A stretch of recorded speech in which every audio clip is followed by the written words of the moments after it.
How did you make an entitled passenger regret choosing your row? The passenger in 14B, Ralph, started complaining before he even sat down on our flight to Denver in May. He looked at me in the middle seat and said I was too big to be sitting there even though I'm average-sized. He said people my size should have to buy 2 seats or sit in a special section. He demanded I move so he could have more room, but the flight was completely full. He told the flight attendant that I was encroaching on his space when I hadn't even unbuckled my seatbelt yet. The flight attendant looked at us and could see I was sitting normally within my seat boundaries. She told Ralph that everyone was seated properly and to please sit down so we could depart. Ralph huffed and dropped into his seat, immediately spreading his legs wide into my space and putting his elbow over the armrest into my area. When I politely asked him to stay in his own space, he said he paid for comfort and I should deal with it. He said if I didn't like it, I could stand for the 4-hour flight. He then pulled out his phone and started playing videos at full volume without headphones.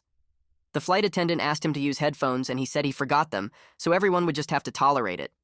She said he couldn't play audio without headphones and he'd need to watch with subtitles or read something. Ralph turned to me and said this was my fault for making him stressed with my presence. He said if I hadn't been so large, he wouldn't need entertainment to distract himself from the discomfort. I'm 5'6" and weigh 140 pounds, but Ralph kept insisting I was taking up too much space. During takeoff, Ralph started eating the smelliest food possible. He'd brought tuna sandwiches, boiled eggs, and some kind of fermented fish his wife had packed. The smell was overwhelming in the confined space. The woman in 14C was actually gagging. When I asked if he could wait until after the flight to eat such strong-smelling food, he said I was probably just jealous because I clearly ate everything in sight. He said maybe the smell would motivate me to diet. The flight attendant had to come over again when Ralph started kicking the seat in front of him because the person reclined slightly. He said reclining seats should be banned and anyone who used them was selfish. The passenger in front turned around and asked him to stop kicking. Ralph said he'd stop when the seat went back up. The flight attendant told Ralph that passengers had the right to recline and he needed to stop kicking immediately or there would be consequences. Ralph waited until she left and started kicking again, but lighter, so it was just constant annoying taps. That's when I decided Ralph needed to experience his own medicine.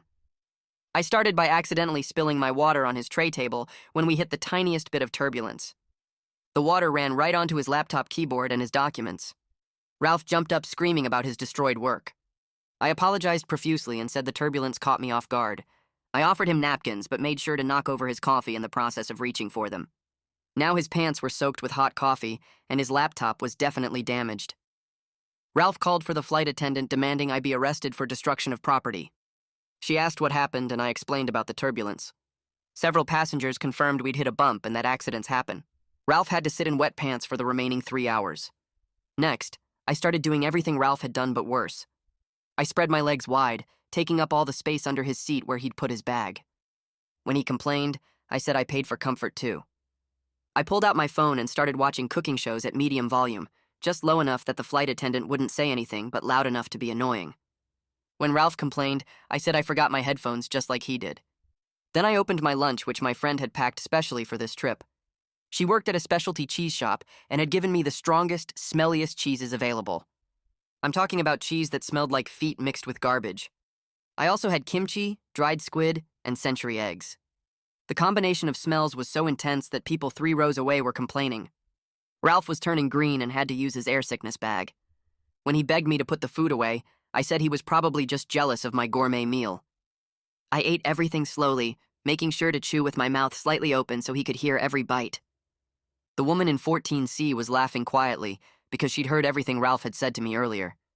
She even offered me some of her garlic spread to make the smell worse. For the rest of the flight, I made sure Ralph was miserable. I accidentally elbowed him every time I adjusted my position. I sneezed without covering my mouth in his direction, though I didn't actually spray anything. I drummed my fingers on the armrest constantly. I stood up to use the bathroom 8 times, making him get up each time. When he refused the 5th time, I said loudly that I had a medical condition, and was he really going to make me have an accident? Everyone turned to stare at him with disgust, and he had to move. The best part came during landing. Ralph grabbed the air sickness bag again as another wave of kimchi smell hit him. I watched his face turn an even worse shade of green while he pressed the bag to his mouth. The flight attendant walked down the aisle toward us with the captain right behind her. They stopped at our row, and the captain leaned down to speak quietly to Ralph. He told Ralph that if he couldn't compose himself for landing, they would need to make other arrangements. Ralph went completely silent and pressed himself against the window. His face was still green, but now he looked scared too. The captain straightened up and walked back toward the front of the plane. I could feel Ralph shaking slightly in the seat next to me. The woman in 14C caught my eye and gave me a small smile. I turned to her and mentioned casually that I hoped the landing would go smoothly, since I tended to get motion sick during descent. She grinned at me and said she understood completely. Ralph shot us both a desperate look but didn't say anything. The captain was still watching our row from 2 rows up. Ralph's mouth opened like he wanted to complain, but then he closed it again. His hands gripped the armrests so hard his knuckles turned white. The plane started its descent, and I felt the pressure change in my ears. I shifted in my seat to get more comfortable, and my shoulder bumped into Ralph's. He pressed himself harder against the cold airplane wall. I adjusted my position again and bumped him once more. Ralph was trapped between the window and me with nowhere to go. Every time I moved, he had to press against the wall to avoid touching me. I could see him trying not to gag as the smell from my lunch lingered in the air. The turbulence made me shift around even more. Ralph looked like he wanted to cry. The flight attendant's voice came over the speaker, announcing we were beginning final approach. She said everyone needed to return their seats to the upright position. The passenger in front of Ralph pushed his seat forward. Ralph actually looked relieved for about half a second. Then I stretched my legs out and accidentally kicked his bag further under his feet. The bag wedged itself between his ankles and the seat in front. Ralph tried to pull it out, but there wasn't enough room. He had to sit with his feet in an awkward position for the rest of the descent. I pulled out my phone and started taking pictures of the view out the window. Each time I raised my phone, my elbow extended fully into Ralph's space. He tried to lean away, but the window blocked him. The woman in 14C was covering her mouth with her hand. I could tell she was trying not to laugh out loud. I took about 15 pictures, making sure to really stretch my arm out for each one. Ralph's face showed pure misery mixed with the green color from his nausea. He raised his hand to try to get the flight attendant's attention. She was walking through the cabin doing final checks and completely ignored his raised hand. She walked right past our row without even glancing at him. Ralph's arm dropped back down. His face showed total frustration as he realized nobody was going to help him. We only had about 20 minutes left until landing. The turbulence got rougher as we dropped through the clouds. The plane bounced and shook more than usual. I made a big show of looking scared and grabbed for the armrest. My hand landed right on top of Ralph's hand. He jerked his hand away so fast that he banged his elbow hard on the window frame. I heard him gasp in pain. He rubbed his elbow while glaring at me. I said loudly that I was so sorry about the armrest incident. I explained that the turbulence had scared me, and I just grabbed whatever was closest. Several passengers sitting nearby nodded their heads in understanding. One man said the turbulence was pretty bad. Ralph glared at me with pure hatred in his eyes. He couldn't complain now without looking petty after everything he had done during the flight. Everyone around us had seen his behavior. If he complained about me grabbing the armrest during turbulence, he would just look worse. The plane dropped altitude again and my ears popped. I yawned really wide with my mouth open as far as it would go. Ralph got a full view, and probably a reminder of all the smelly food I had just eaten.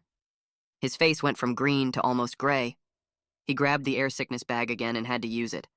Other passengers nearby looked at him with disgust. A woman across the aisle wrinkled her nose and looked away. Ralph wiped his mouth with a napkin and slumped in his seat. The woman in 14C leaned over toward me. She asked if I was okay in a voice loud enough for others around us to hear clearly. Her face showed concern for my well-being. I thanked her and said I was fine, just a little motion sick from the descent. She patted my arm sympathetically. Ralph watched this exchange, and I could see the realization spreading across his face. Everyone around us saw me as the victim and him as the problem passenger. His face turned red with shame on top of the green from being sick. The combination of colors made him look absolutely terrible. He sank lower in his seat and stared straight ahead. His wet, coffee-stained pants stuck to the seat. His damaged laptop sat useless in his bag under his feet. The smell from my lunch still hung in the air around our row. I started humming under my breath as the plane dropped through the clouds. The tune had no melody, just random notes that came out wrong on purpose. Ralph shifted in his seat next to me. The sound was just quiet enough that the flight attendant walking past didn't notice, but loud enough that Ralph heard every off-key note. He turned his head toward me with his mouth opening like he wanted to say something. Then he closed it again. He couldn't complain about humming after he'd played his videos at full volume for everyone to hear. His jaw muscles tensed as I kept going, mixing in some random whistling between hums. The woman in 14C glanced over and smiled slightly when she saw what I was doing. Ralph suddenly spread his legs wide as we continued descending. His knee pushed into the space under my seat. I felt his leg pressing against mine, trying to claim territory one last time. I spread my legs wider immediately and planted both feet flat on the floor. My position was solid and unmovable. Ralph tried to push back, but I had better leverage from the middle seat. He had to pull his legs back together, his knees pressed against each other in an uncomfortable position. The same position he'd tried to force me into for the entire flight. His face went red as he realized he'd lost this final battle for space. He stared straight ahead at the seat back in front of him. The pilot's voice came over the speaker announcing 5 minutes until landing. I reached into my pocket and pulled out a piece of gum. I unwrapped it slowly, making sure the crinkling sound carried. I popped the gum in my mouth and started chewing with my lips slightly apart. The smacking sound was soft but steady. Ralph's hands gripped the armrests. I could see his jaw clenching with each smack of my gum. His knuckles went white from squeezing so hard, but he said nothing. He just sat there taking it, knowing that everyone around us had seen his behavior. Complaining about gum chewing would make him look even more ridiculous. I chewed a little louder. The plane's wheels hit the runway with a bump. I let out a huge sigh and stretched my arms up and out like I was celebrating. My right elbow connected with Ralph's head. Not hard enough to really hurt, but enough that he felt it. He jerked back and grabbed his head with one hand. I turned to him right away with a concerned look. I said I was so sorry. The landing startled me and I stretched without thinking. My voice sounded perfectly sincere. Ralph rubbed the spot where my elbow hit while glaring at me with pure hate in his eyes. But we were surrounded by witnesses. Other passengers were gathering their things and standing up. He couldn't make a scene now without looking crazy. His mouth opened and closed, but no words came out. The plane slowed down and turned toward the gate. The seatbelt sign dinged off. I unbuckled immediately and jumped to my feet. Ralph was trapped in the window seat. I took my sweet time reaching up to the overhead bin. I stretched up slowly and fumbled with the latch. Ralph sat below me in his coffee-stained pants. The brown stains had dried into the fabric. His laptop bag sat at his feet, holding his ruined computer. He looked absolutely miserable sitting there while I blocked his exit. Other passengers in the aisle were moving forward. Ralph would have to wait until I finished getting my bag down. I smiled to myself as I finally grabbed my bag. My jacket slipped out of my hands as I pulled the bag down. It fell right onto Ralph's head and draped over his face. The sleeve landed on his laptop bag. Ralph grabbed the jacket and threw it off with both hands. His face was bright red now. Several passengers nearby turned to look at the commotion.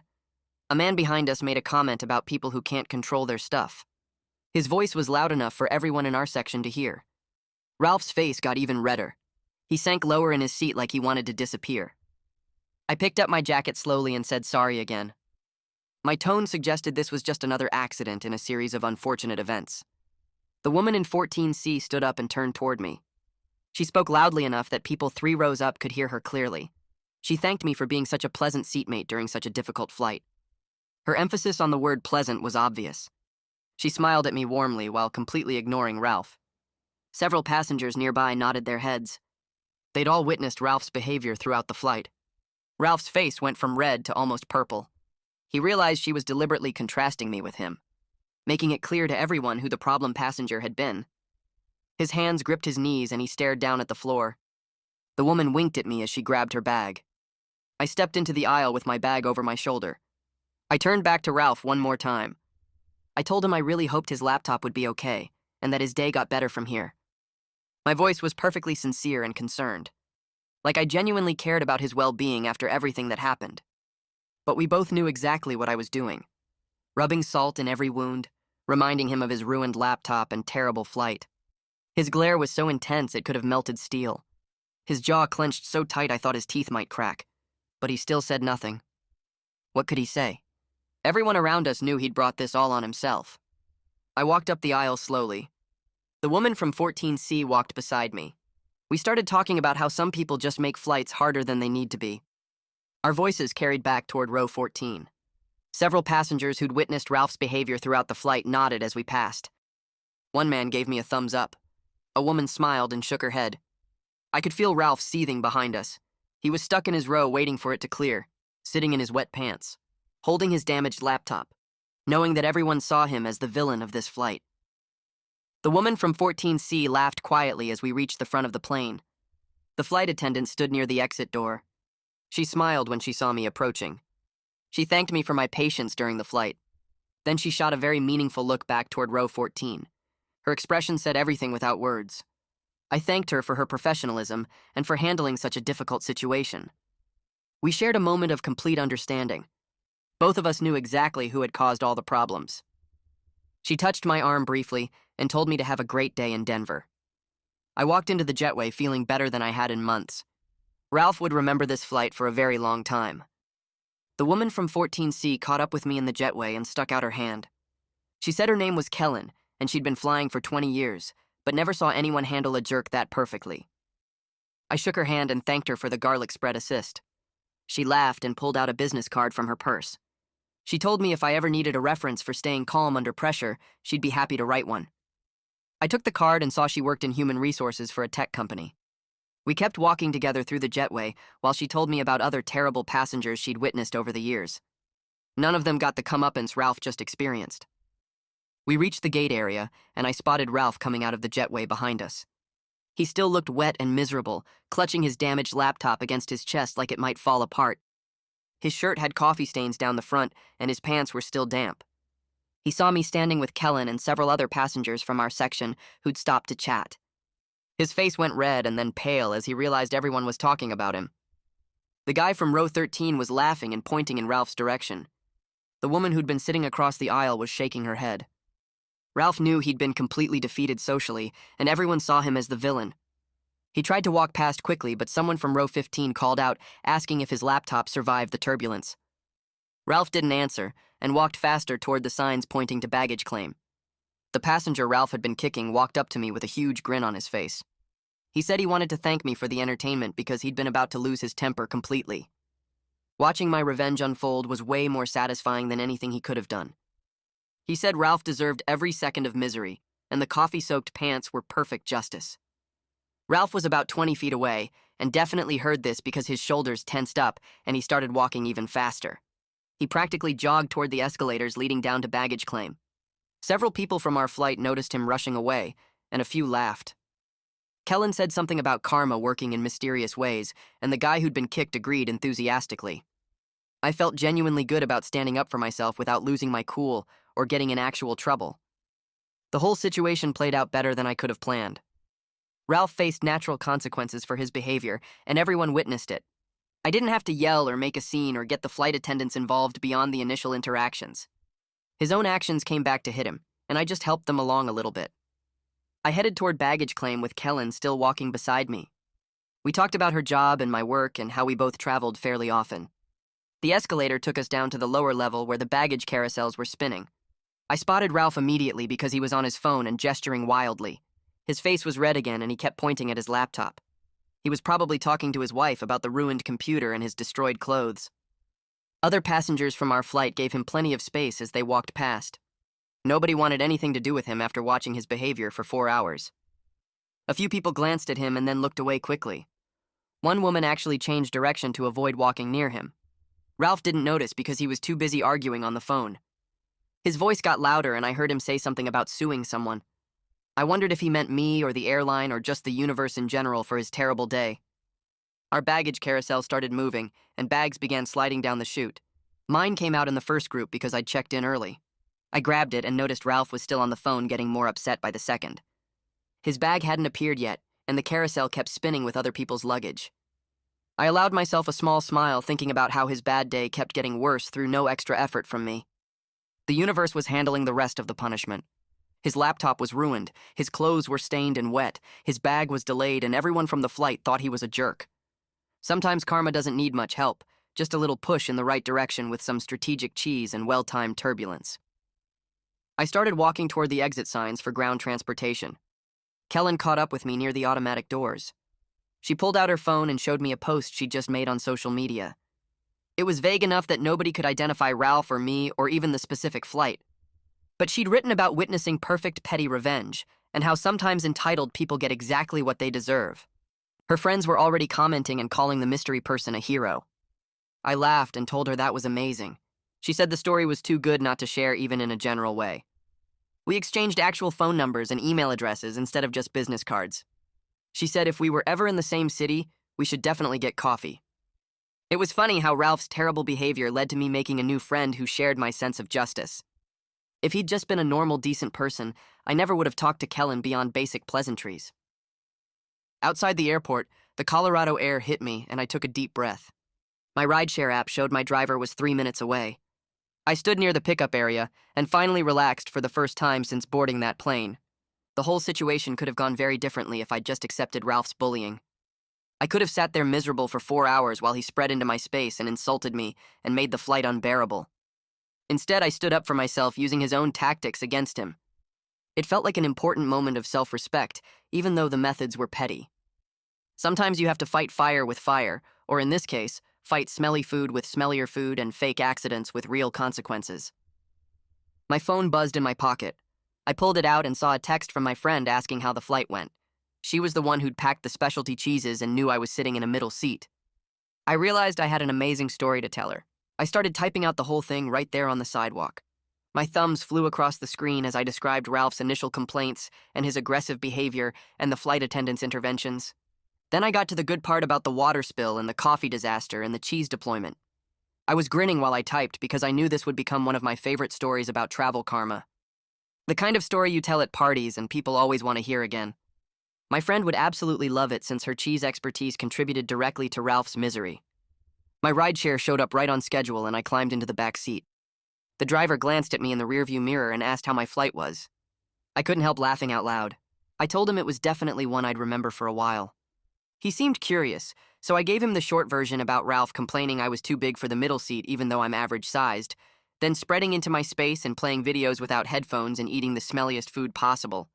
I explained how I accidentally spilled water and coffee all over his laptop during turbulence, then pulled out even smellier food that made him sick for the rest of the flight. The driver started cracking up and said he wished more people would stand up to jerks like that.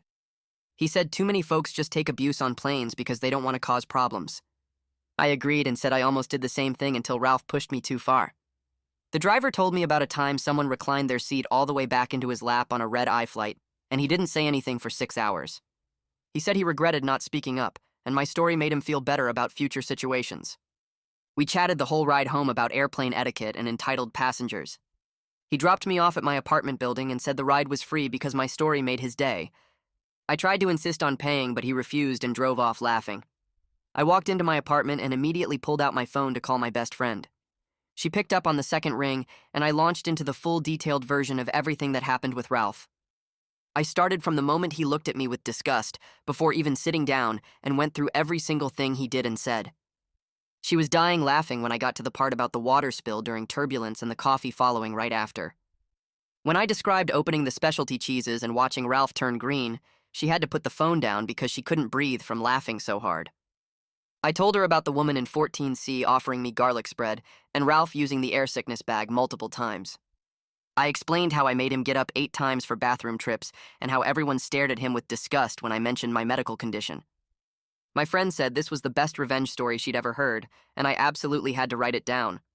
She suggested posting it online somewhere because other people would love it, and it was too good to keep to myself. I told her I'd think about it, but she insisted, saying stories like this needed to be shared, so people would know they don't have to just accept terrible behavior from entitled passengers.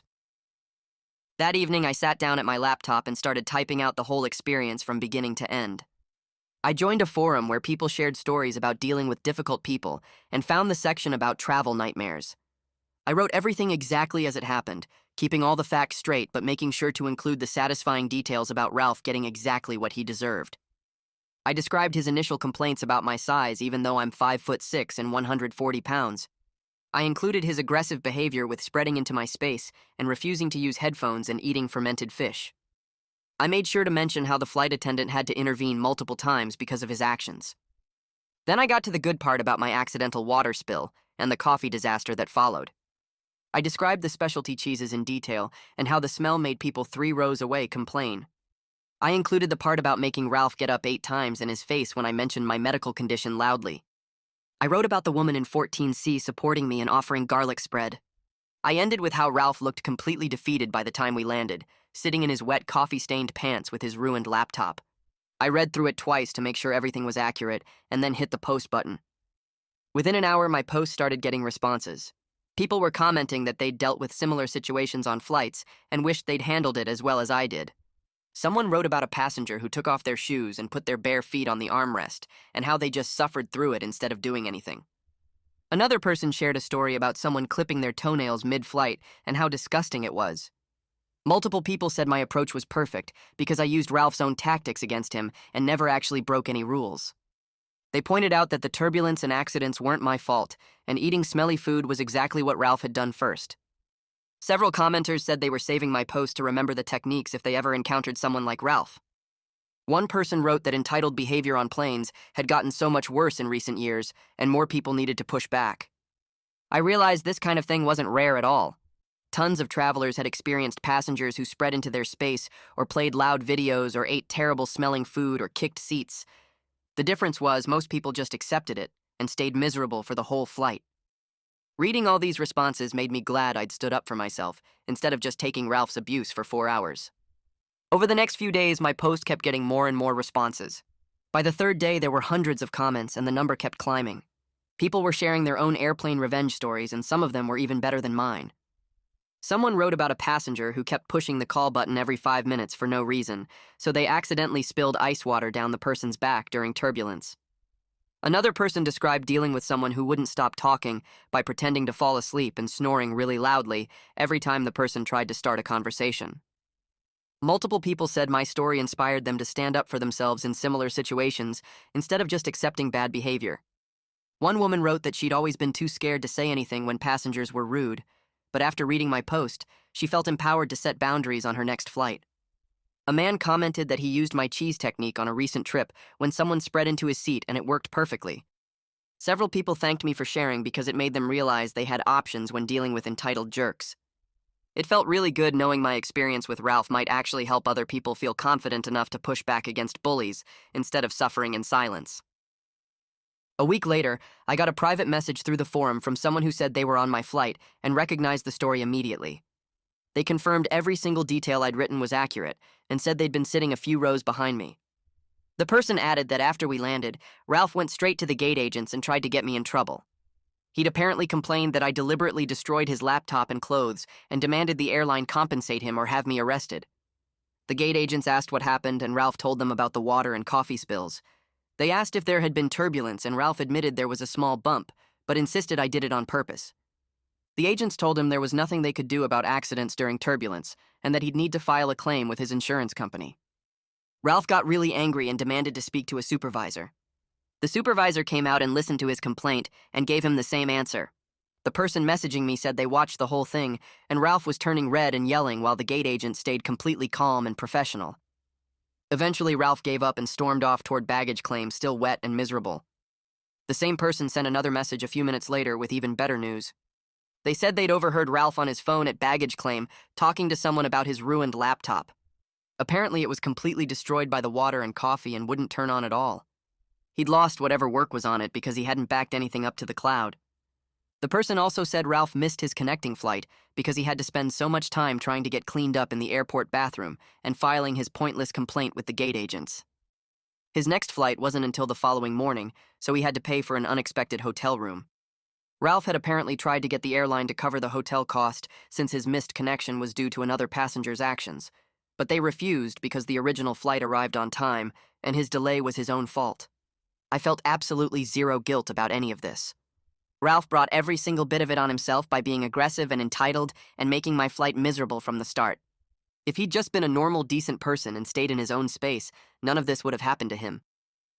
My friend who packed the specialty cheeses sent me a text asking how everything worked out with her contributions. I texted back that the cheeses were absolutely perfect and performed exactly as needed. I told her Ralph turned green and had to use the air sickness bag multiple times, and people 3 rows away were complaining about the smell.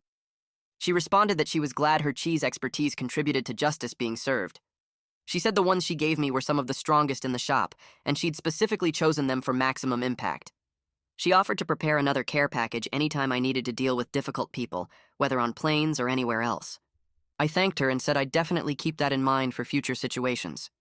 She sent back a laughing emoji and said she considered it her civic duty to help people stand up to bullies using the power of fermented dairy products. I went online and booked another flight for next month to visit family. I was looking at the seat selection screen and realized I wasn't anxious about it at all, even though the only available seat was in the middle again. Before the Ralph experience, I would have been worried about who I'd end up sitting next to and whether they'd be rude or spread into my space. Now I felt completely confident that I could handle whatever situation came up. The Ralph experience taught me that I don't have to just accept bad behavior from other passengers. I have tools and techniques to push back if someone tries to make my flight miserable. I'm not looking for conflict, and I hope my next flight is completely boring with polite, considerate seatmates.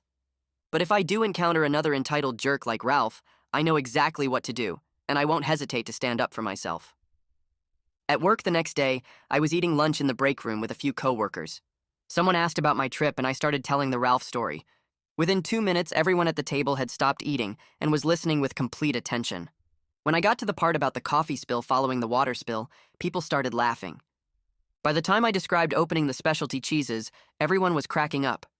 I went through the whole thing, including making Ralph get up 8 times and the woman in 14C offering garlic spread. My coworkers were amazed, and several of them said they would have just suffered in silence for the whole flight. One person said she never would have thought to mirror the bad behavior back at someone. Another coworker admitted he'd dealt with a similar situation last year and just sat there miserable because he didn't want to cause problems. My boss was walking by and overheard the end of the story. He stopped and asked me to start over from the beginning. I went through it again, and he listened to the whole thing. When I finished, he said that standing up for yourself professionally is an important skill even in personal situations. He said too many people think being professional means accepting bad treatment, but really it means setting boundaries while staying calm and strategic. He told the whole table that my approach was perfect because I never lost my temper or broke any rules. I just used Ralph's own tactics against him in a way he couldn't complain about. Everyone nodded and agreed, and for the rest of lunch, people kept bringing up different parts of the story and laughing about Ralph's miserable flight. That evening, my phone lit up with a text from Kellen. She said she'd told the Ralph story at a dinner party with her work friends, and everyone agreed I'd handled the situation perfectly. Her message made me smile because she wrote that we should definitely meet up for coffee soon, since she enjoyed my company and sense of humor. I texted back that I'd love to grab coffee whenever she was in town again, and we made loose plans to coordinate schedules in the future. It felt good knowing that the whole airplane situation had led to making a genuine new friend who shared my views on standing up to entitled behavior.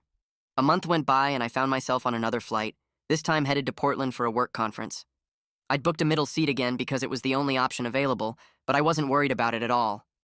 When I got to my row, the guy in the window seat smiled and said hello, then went back to his book. The woman in the aisle seat helped me put my bag in the overhead bin and asked if I wanted her to move so I could get settled.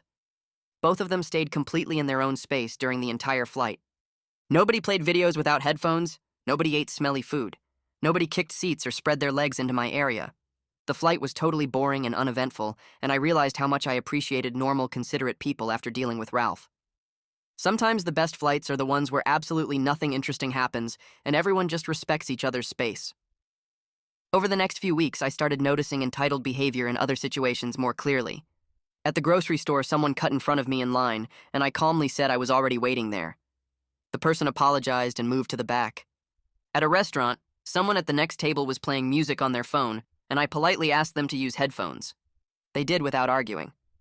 The Ralph experience had given me confidence to set boundaries without being aggressive or losing my temper. I wasn't looking for conflicts, but I also wasn't going to let people walk all over me anymore.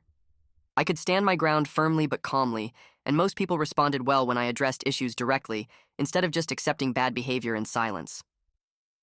3 months after the flight, I went to a party at my friend's house. Someone asked me about travel horror stories, and I launched into the Ralph saga. About halfway through, a guy I didn't know interrupted and said he'd heard a similar story online recently. He pulled out his phone and started scrolling through some forum posts, then looked up at me with wide eyes and asked if the story was about me. I confirmed it was my actual experience, and suddenly I had 8 people gathered around wanting to hear the full version with all the details. I went through the entire thing again, starting with Ralph's complaints before he even sat down, and ending with him leaving the plane soaking wet and miserable. Everyone was cracking up at the specialty cheese deployment and the perfectly timed coffee spill. Several people said they wished they'd been there to see Ralph's face when the smell hit him. The Ralph story became my go-to tale at social gatherings over the next few months. I'd refined it to hit all the best moments and knew exactly when to pause for maximum effect. People always laughed hardest at the part where the woman in 14C offered me her garlic spread to make the smell even worse. They loved hearing about Ralph turning green and using the air sickness bag. Several friends asked me to teach them my techniques for handling difficult people, wanting to know how I stayed calm while executing such perfect petty revenge. I explained that the key was never losing your temper and always having plausible deniability for everything. The turbulence really did cause the water spill, and I really did forget my headphones just like Ralph did. Everything I did to him was just mirroring his own behavior back at him. Kellen messaged me in early fall saying she was coming to my city for a work conference. We finally met up for coffee at a place near her hotel. As soon as we sat down, we started laughing about the flight all over again. She said she still thought about it whenever she flew and hoped to witness something that entertaining again, though she admitted she was glad most flights were boring. We talked for almost 2 hours, sharing other travel stories and finding out we had a lot in common beyond our shared Ralph experience. She told me she'd made the story slightly anonymous when posting about it online, but her friends still figured out it was her based on the details. We exchanged promises to stay in touch and agreed that sometimes the worst experiences lead to the best stories and unexpected friendships. 6 months after the Ralph incident, I was completely over any stress from the situation. It had transformed into just a great story that I enjoyed telling. I'd learned that standing up for yourself doesn't have to mean losing your temper or getting aggressive. Sometimes strategic pettiness is the perfect response when someone refuses to respect basic boundaries. Ralph had created a hostile environment from the moment he sat down, and instead of just suffering through it, I'd made him experience his own medicine. The whole thing taught me that you don't have to accept mistreatment just to avoid conflict. There are ways to push back that stay within the rules while still making your point crystal clear. A few weeks later, I got upgraded to first class on a flight to Chicago. When I checked in at the gate, I joked with the agent that I promised not to bring any smelly cheese on board. She looked confused for a second, then laughed when I gave her a very brief explanation about my previous flight adventure. She said the flight would definitely be more peaceful than my last experience, and that first-class passengers were usually pretty well behaved. I settled into my spacious seat with plenty of legroom and nobody encroaching on my space, thinking about how different this was from being crammed in the middle seat next to Ralph. The flight was smooth and quiet, and I actually got some work done without any drama or conflict. In October, I was scrolling through news articles during lunch when I came across a piece about airplane etiquette and passenger rights. The writer was discussing creative conflict resolution and included several examples of passengers handling difficult situations. One of the stories sounded really familiar, and then I realized it was my Ralph experience. The article quoted my post anonymously, but used it as an example of how passengers can stand up for themselves without escalating to violence or getting removed from flights. The writer praised the approach of mirroring bad behavior back at the person causing problems, noting that it was more effective than complaining to flight attendants or suffering in silence. It was cool to see my experience contributing to a larger conversation about how to deal with entitled people in confined spaces. After reading that article, I started a new tradition of packing interesting snacks on every flight. Nothing as extreme as the cheese arsenal I'd deployed against Ralph, but enough variety to remind me that I had options if someone decided to be unreasonable. I'd bring some kimchi chips, dried mango, and maybe some garlic crackers. Just knowing I could deploy them if needed made me feel more confident walking onto planes. I never actually had to use them because I never encountered another passenger as terrible as Ralph, but having that backup plan gave me peace of mind.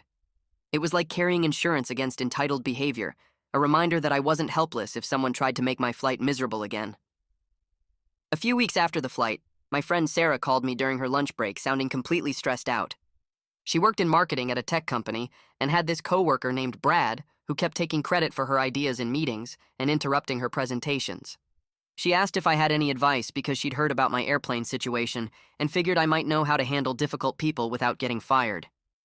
I thought about Ralph and how mirroring his behavior back at him had been way more effective than just complaining or staying quiet. I told Sarah to start documenting everything Brad did with dates and times, and then to use his own tactics against him in subtle ways. Next time he interrupted her, she should acknowledge his point and then redirect back to her original idea while making it clear she'd already covered that topic. If he tried to take credit, she should forward emails to her boss showing her original work with timestamps. She needed to stay professional, but make it impossible for him to keep stealing her contributions without looking obvious. Sarah tried my approach over the next 2 weeks and called me back to say it worked perfectly. Brad interrupted her once in a meeting, and she calmly said she appreciated his enthusiasm, but she was still presenting and would take questions at the end. The whole room went quiet, and Brad looked embarrassed. Then she started CCing her boss on all project emails, so there was a clear record of her work, and Brad couldn't claim ideas anymore without contradicting the email trail. Her boss even pulled her aside to say he'd noticed her taking more initiative lately, which meant he was finally seeing her actual contributions instead of Brad's theft. Sarah thanked me for the confidence boost and said thinking about the Ralph situation reminded her that she didn't have to just accept bad treatment. I was scrolling through news articles one morning in July when I saw a headline about airlines implementing stricter policies for unruly passengers. The article talked about increased fines, potential flight bans, and better support for crew members dealing with difficult people. I immediately thought about Ralph and wondered if he'd learned anything from our flight, or if he was still out there making everyone miserable at 30,000 feet. Knowing his personality and how he blamed me for everything even when he was clearly the problem, I figured he probably told the story completely differently to anyone who would listen. In his version, he was probably the victim of an oversized passenger who deliberately destroyed his laptop and made the flight unbearable with disgusting food. He'd leave out the parts about spreading into my space, playing videos without headphones, eating smelly food first, and kicking the seat in front of him. People like Ralph never think they're the problem. They always find someone else to blame for the consequences of their own behavior. I hoped the new airline policies would at least make it harder for him to get away with treating people badly, but I wasn't holding my breath. Some people go through their whole lives being entitled jerks and never figure out that they're the common factor in all their conflicts. My family had a big gathering at my aunt's house in August for my cousin's birthday, and somehow the airplane story came up during dinner. My cousin Kendall said she'd heard about it from my mom, but wanted me to tell the real version because the secondhand account didn't have all the details. I launched into the full story starting with Ralph's comments about my size before we even took off, his constant invasions of my space, the smelly food he ate, while insulting me, and then my strategic revenge with the water spill, coffee incident, and the cheese arsenal that made him sick. Everyone at the table was laughing by the time I got to the part about making him get up 8 times for bathroom trips, and my uncle actually had tears running down his face when I described Ralph turning green from the specialty cheese smell. My uncle said he wished he'd been there to see Ralph's face when I pulled out the kimchi and dried squid, and my aunt said I should have taken pictures for evidence. My teenage nephew asked if I got in any trouble, and seemed impressed when I explained how I'd stayed within the rules by using accidents and medical excuses. Kendall said the story was even better than she'd imagined, and asked if I'd ever seen Ralph again. I told her no, and I hoped I never would, but if I did run into him on another flight, I'd be fully prepared with an even worse selection of smelly foods. The whole table agreed that Ralph got exactly what he deserved, and that more people should stand up to entitled jerks instead of just tolerating their behavior. Over the next few months, I noticed the Ralph story had become one of those defining experiences that people associated with me. Whenever someone at work or in my friend group talked about dealing with difficult people, someone would inevitably say I should tell them about the airplane incident. It was kind of funny how a 4-hour flight had turned into such a memorable experience that I'd probably be telling this story for years. The situation taught me that you don't have to be aggressive or lose your temper to stand up for yourself. Sometimes the best response is strategic pettiness that mirrors the bad behavior back at the person causing problems. I'd gone from being someone who usually avoided conflict to someone who knew how to handle entitled people without escalating to the point where I'd get in trouble. The story had also given me a reputation as someone who didn't take crap from anyone, which honestly felt pretty good. Friends started asking me for advice when they dealt with difficult coworkers, rude customers, or pushy family members, and I could give them concrete examples of how to set boundaries while staying calm.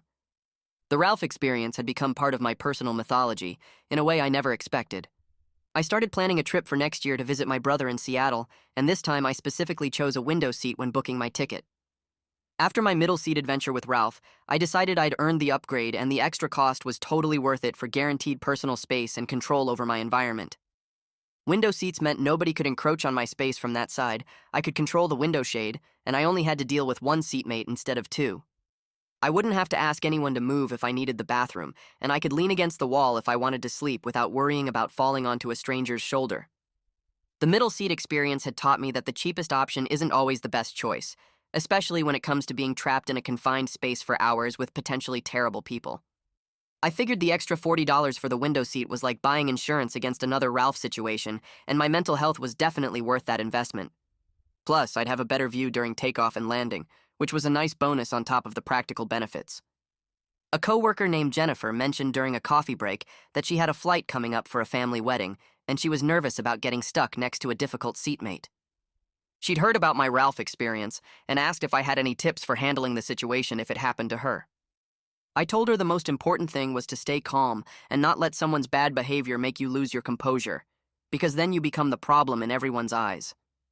I explained that she should document everything if someone was being unreasonable, like taking photos of them spreading into her space or recording video of them playing loud videos without headphones.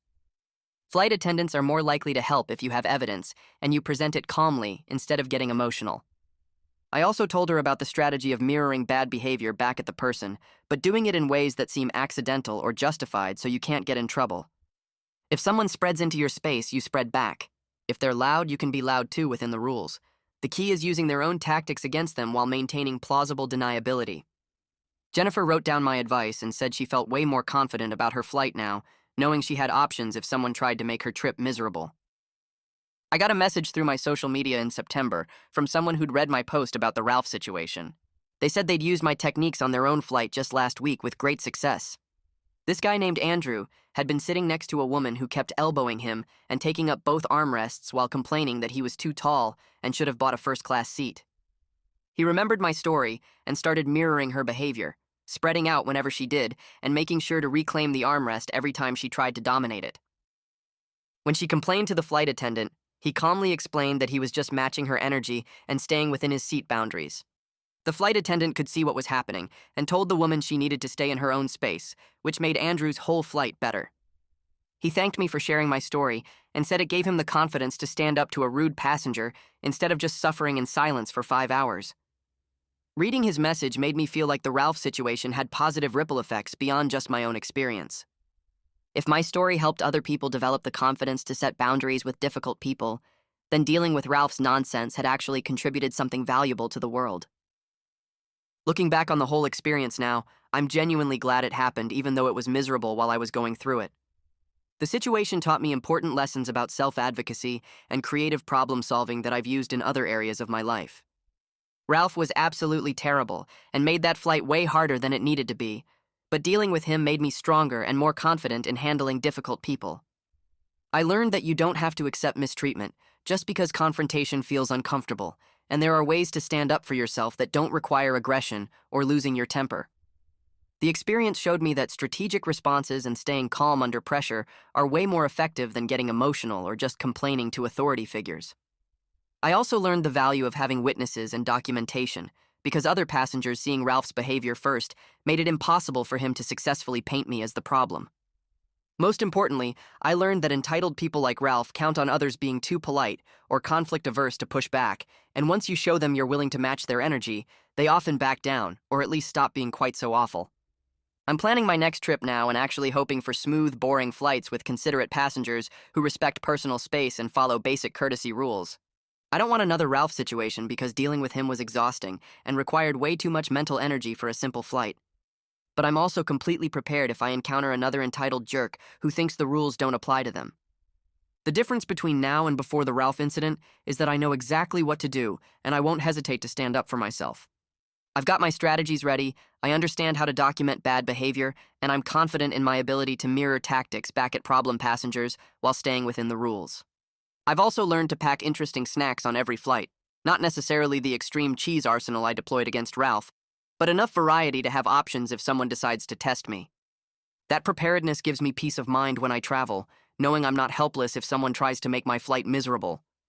I can enjoy my trips without anxiety about potential conflicts because I've proven to myself that I can handle whatever comes up.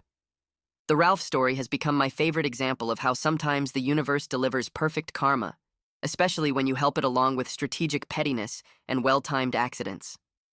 Life's too short to let entitled people make you miserable, and I'm glad I learned that lesson at 30,000 feet with an arsenal of smelly cheese and the perfect amount of turbulence. The whole experience reminded me that you don't have to be a doormat just because society tells us to be polite and avoid conflict. Sometimes the most satisfying response to bad behavior is giving people exactly what they're dishing out, just amplified enough that they finally understand how unpleasant they're being. Ralph never apologized or acknowledged his behavior was wrong, but he definitely understood by the end of that flight that targeting me was a huge mistake. Every time I tell this story at parties or give advice to friends dealing with difficult people, I remember that moment when Ralph's face turned green from my cheese selection and he realized he'd picked the wrong person to mess with. That memory makes me smile every single time.